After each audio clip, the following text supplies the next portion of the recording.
বিশ্বের কোন কান্ট্রিতে এই এনআইআরআই সিস্টেম আছে? পাকিস্তানে আছে, আমরা জানি। আমাদের এশিয়ায় পাকিস্তানে এটা শুধু একটা সংস্থার জন্য। পাশাপাশি আমি আজকে যারা ক্ষতিগ্রস্ত, আমরা যারা এই যে বেকার সমস্যা হবে বাংলাদেশে, আমরা যারা ব্যবসা করি তাদের আপনার ব্যাংক লোন আছে, আমাদের ব্যাংক লোন আছে, আমাদের পরিবার আছে, আমরা একটা অসহায় অবস্থায় আছি। আমাদেরকে একটা সিস্টেমের মধ্যে আনেন। আমরা ট্যাক্স দিতে চাই, আমরা অবশ্যই ট্যাক্স দিতে সিস্টেমে আনেন। যেটা বললাম, সাইফুর রহমান সাহেব 320 টাকা ট্যাক্স দিচ্ছে, ট্যাক্স জমা হয়েছে। আপনারা এমন কোনো কাজ করেন না যেমন বিমানের টিকিটের মতো, বিমানের টিকিট অ্যাভেলেবেল, বিমান খালি যাচ্ছে, আপনারা কি করলেন, বললেন যে কি বলে সিট নাই। এই যে এটা সিস্টেম, একটা মেমোরি কার্ডের ট্যাক্স ছিল 70 টাকা, কেউ ট্যাক্স দিচ্ছে না। মেমোরি কার্ডের ট্যাক্স যদি 5 টাকা হইতো, কোটি কোটি টাকা ট্যাক্স সরকার পাইতো। আমরা বলবো এইটার সাথে আমরা জড়িত টেকনিশিয়ান। যদি আপনি সিন্ডিকেট হাতে দেন মোবাইল, এই সিন্ডিকেট কোম্পানিগুলা আপনার মোবাইলের সার্ভিস সেন্টার আছে, এই যে হাজার হাজার টেকনিশিয়ান, তারা কোথায় যাবে? আপনার মোবাইলটা যখন আপনি ঠিক করতে চান, আমার মার্কেটে আসেন, তাদের কাছে ঠিক করেন। তাহলে এই টেকনিশিয়ানদের কি করবেন? মোবাইল অ্যাক্সেসরি যারা ব্যবসা করে তাদেরকে কি করবেন? এই যে ব্যবসা থেকে আমাদেরকে একেবারে দূরে সরায় দিচ্ছেন, কাদের ক্ষতি করতে হয় আপনারা একবার চিন্তা করেন। আমার রুজি রোজগার এখানে, আমি ব্যবসা শিখছি। এই ব্যবসা আমি তো অন্য কোনো ব্যবসা শিখি নাই। যদি আপনি বেকার করেন, আমাদের এই বাংলাদেশের যারা আমরা ব্যবসায়ী আছি, পর থেকে বেকার হব, এরপর ইয়াং জেনারেশন তারা কি করবে? বেকার হইলে বিভিন্ন অপকর্মের সাথে জড়িত হইব। এইগুলা যদি আপনারা বলেন চিন্তায় রাহাজানি, এগুলো বেড়ে যাবে। এই কারণে আমি বলছি যে আপনারা এই এনআইআরআই সিস্টেম যে বাধা আছে, বিটিআরসির যে বাধা আছে, বাধাগুলো উন্মুক্ত করেন। আমরা ব্যবসা করতে চাই, আমরা ব্যবসা করি, ট্যাক্স দেই, ব্যাট দেই, রিটার্ন দেই, সাথে সাথে জাকাতও দেই। আমরা কিন্তু একেবারে না, আমরা জাকাত দিয়েও ব্যবসা করি, মানুষের বৎসরে জাকাত দিই। কিন্তু আমরা এমন কোনো পর্যায়ে আমাদের নিয়েন না, আমরা একেবারে আমার পেটে লাথি দিয়েন না। কারণ আপনি গভর্নমেন্ট আমার ব্যাংকের ইনস্টলমেন্ট দিবেন না, আমারটাই দিতে হবে। আর না হইলে আমাকে ব্যাংক, আমি যখন ইনস্টলমেন্ট দিতে পারবো না, আমি তখন কিন্তু আমাকে আইনের কাঠগড়ায় দাঁড় করতে হবে। আমার এই যে ব্যবসা, দোকানপাট, সব এগুলো বেকার হয়ে যাবে। আপনারা যারা এই সিন্ডিকেট, যারা আজকে দেখেন এই যে এনআইআরআই সিস্টেম, এই সিস্টেম কারা গভর্নমেন্ট চালু করতেছে, কিন্তু এটার টোটাল ইনস্টলমেন্টের টাকা কারা দিচ্ছে? টাকা দিচ্ছে এই 9টা কোম্পানি।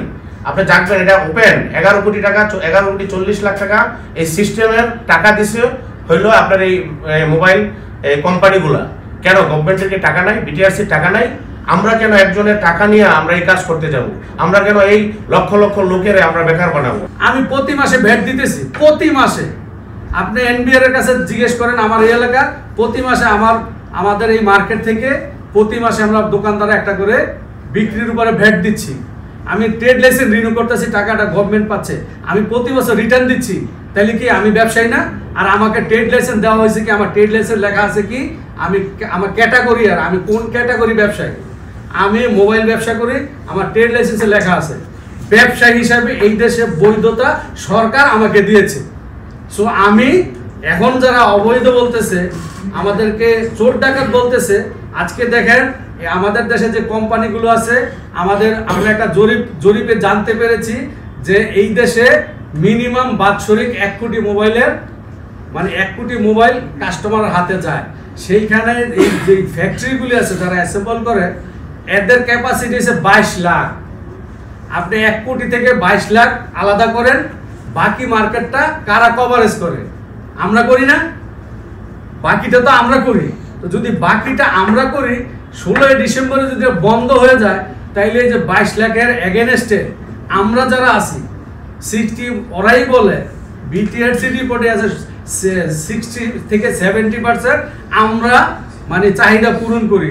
তাইলে ভাই আপনি যদি 16 ডিসেম্বর আমাদেরকে বন্ধ করে দেন, এই যে ইয়াটা, মানে যে আমরা যে সাপোর্টিংটা দিচ্ছি, আমাদের যদি ব্যবসা বন্ধ হয়ে যায়, তাইলে এই দেশের জনগণ কি ওই 22 লাখের উপরে জিম্মি হবে না?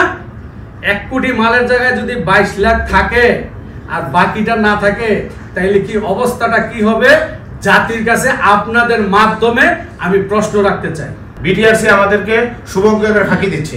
গত 19 তারিখ তারা আপনার কি বলে একটা গণশুনানি ডাক দিছে, সেখানে তারা একটা ওয়েবসাইট খুলছে। এই ওয়েবসাইটের মধ্যে মাত্র 5 মিনিট খোলা রাখছে, যাতে গণশুনানিতে মানুষ রেজিস্টার করতে পারে, কিন্তু আদৌ তারা সেই আমাদেরকে জনগণের জন্য ওপেন রাখে নাই। আমরা রেজিস্টার, আমরা কি বলে ওই মানে ওখানে যাওয়ার জন্য যে রেজিস্টার্ড হইতে হয় সেটা আমাদেরকে দেয় নেই। পাবলিক গণশুনানি মানে এগুলো হলো শুভঙ্করের ফাঁকি, তাদের ইচ্ছা। বিশেষ করে আমি বলবো যে আজকে আমাদের চিফ অ্যাডভাইজারের সহকারী যিনি ডাক ও টেলিযোগাযোগ মন্ত্রণালয় আছে, তার যে মনের ইচ্ছা তার বন্ধুকে সহযোগিতা করবে, যেটা আইটেল ইন্টেল যে মালিক কি জানি ওনার নাম রেজওয়ান সাহেব, ওই রেজওয়ান সাহেব তার ডাক ও টেলিযোগাযোগ মন্ত্রণালয়ের সহ দায়িত্বে যিনি আছে তার বন্ধুকে খুশি করার জন্য এগুলো করছে। আর এই যে লক্ষ লক্ষ বেকার, এই যে মানুষের যে আহাজারি, এগুলা কি হইবে ভবিষ্যতে এটা তারা এখনো উপলব্ধি করে না। যখন তাদের সুরসুরি পড়ে তখন তারা এটা, যখন আমরা কালকে ডিবি অফিসে গেছি তখন তারা বুঝছে এটা কি জিনিস। আমরা বলতে চাই যে বাংলাদেশের এই যে ব্যবসায়ীরা, যখন আপনারা বাধ্য করেন না রাস্তায় নামতে, আমরা যখন রাস্তায় নামবো আপনারা মানে টের পাবেন তখন যে বাংলাদেশে কি ঘটে যাচ্ছে। একটা ছোট্ট ইস্যুতে ফ্যাসিস্ট সরকার কিন্তু পতন হয়েছে, কিন্তু আমাদের এটা ছোট্ট বললেন না, আমরা 30 ঊর্ধ্ব লোকজন এখানে ব্যবসা করি, আমাদের সবচেয়ে মেধাবী লোকগুলো এখানে ব্যবসা বাণিজ্য করি। আমাদেরকে আপনারা রাস্তায় নামান না, আমরা যে কোনো পরিস্থিতি যে কোনো অবস্থায় আমরা কিন্তু যে কোনো কঠোর সিদ্ধান্ত নিতে বাধ্য হবে। আসসালামু আলাইকুম।